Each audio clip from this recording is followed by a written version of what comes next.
सतगुरुदेव की जय। गुरु बिनु कौन बतावे बाट, बड़ा विकटियम घाट, भ्रांति पहाड़ी नदिया बीच में, अहंकार की लाट, काम क्रोध दो पर्वत ठाड़े, लोभ चोर संघात, मत मत सर का मेघा बरसत, माया पवन बरडात, कह कबीर सुनो भाई साधो, क्यों तरना यह घाट।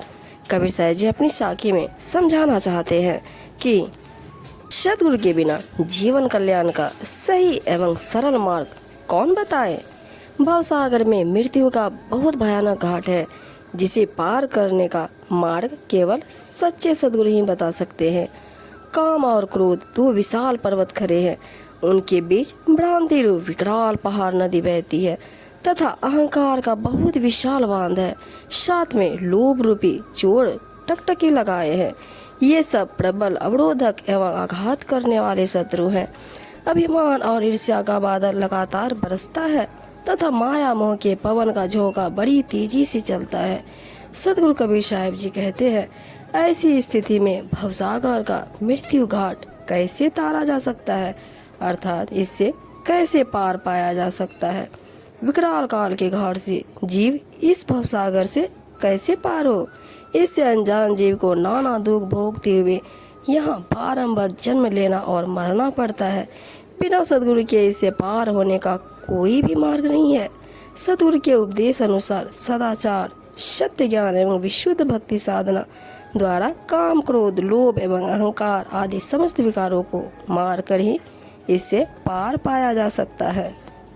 कबीर साहब जी बताते हैं, लगन कठिन मेरे भाई, गुरु से लगन कठिन मेरे भाई, लगन लगे बिनु काज न सरही, जीव पर लय हो जाई, मिर्गा नाद शब्द का भेदी, शब्द सुनन को जाई, सोई शब्द सुनी प्राण देत है, तिनको ना मन में डराई। साहब जी बताते हैं, हे मेरे भाई, सतगुरु से सच्ची लगन प्रीति लगाना और उसे सदैव निभाना अत्यंत कठिन है।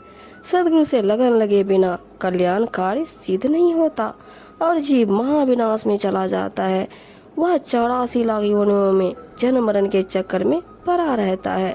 सच्ची लगन के संदर्भ में मृग का उदाहरण देते हुए कबीर साहब जी बताते हैं, जो नाद शब्द का बड़ा रसिक होता है, वह जब वादिक शिकारी द्वारा मृग को सुनाने के लिए विशेष प्रकार का नाद यानी कि बाजा बजाया जाता है, तो वह उसे सुनने इधर उधर चला जाता है।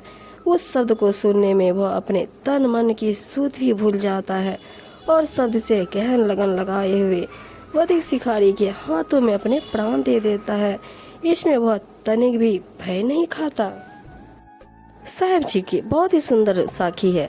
स्वाति बूंद लिए रटत पपीहा, पिया पिया रट लाई, प्यासे प्राण जाए क्यों ना भी, और निर नहीं भाई, दो दल आने जुड़े सब सन्मुख, शूरा लेत लड़ाई, टुक टुक होए गिरे धरनी पे, खेत छारी नहीं जाए, छारो अपने तन की आशा, निर्भय हो गुन गाई, कहे कबीर ऐसी लौलावे, सहज मिले गुरु आई।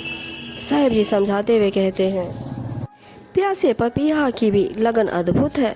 वह स्वाति नक्षत्र के जल की बूंद पाने के लिए पिया पिया की रट लगाता रहता है। स्वाति नक्षत्र के जल से उसे इतना गहरा प्रेम होता है कि चाहे उसके प्यासे प्राण निकल जाए, परंतु वह स्वाति नक्षत्र के अतिरिक्त कोई दूसरा जल कभी नहीं पीता। वह अपनी लगन एवं निश्चय का पक्का होता है। युद्ध क्षेत्र में एक सिपाही के लगन देखे। युद्ध के लिए जब दो दल रण क्षेत्र में आमने सामने आ डटते हैं, तब सूरवीर सिपाही आगे बढ़कर वीरता से लड़ाई लड़ता है। चाहे उसका शरीर टुकड़े टुकड़े होकर धरती पर गिर पड़े, परंतु युद्ध क्षेत्र को छोड़कर वह कभी नहीं भागता। जीवित रहने तक वह अपने कर्तव्य के प्रति सच्ची लगन लगाए रहता है। इस प्रकार स्वयं को निछावर कर अपने निश्चय के लिए जैसी लगन मृग की शब्द से, सती स्त्री के अपने पति से, पपीहा की स्वाति नक्षत्र के जल से और सूरवीर सिपाही के अपने कर्तव्य से लगी होती है, वैसे ही लगन पूर्णतया समर्पित होकर कल्याण इच्छुक साधक को सद्गुरु से सच्ची लगन लगानी चाहिए। इस नाशवान शरीर की आशा एवं ममता छोड़ दो और निर्भय होकर भक्ति साधना करते हुए सद्गुरु के गुण गाओ। सद्गुरु कबीर साहब जी कहते हैं, जो ऐसी सच्चन लगन लगाता है उसे सहज ही निज कल्याण उद्देश्य की सिद्धि के लिए सद्गुरु परमात्मा का मिलन साक्षात्कार हो जाता है।